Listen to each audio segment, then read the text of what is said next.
যদি ঘুষ চায় আপনারা আমাদেরকে বলবেন, সবাই মিলে ওই ঘুষখোরের অবস্থা 12টা বাজাই দেব। 1855 কোটি টাকা প্রতি বছর এই যে চাঁদা ওঠে এখান থেকে, এই চাঁদার ভাগ পায় কারা? Traffic police, BRTA, highway police, রাজনৈতিক দলের নেতৃবৃন্দ। কিন্তু বন্ধুগণ, এখন পুলিশকে আমরা সংস্কারের দাবি তুলছি।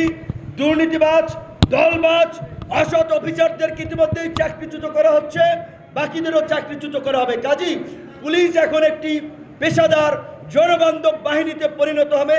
তার জন্যই আমরা রক্ত দিয়েছি, জীবন দিয়েছি। কোনো পুলিশ ঘুষ খাবে না।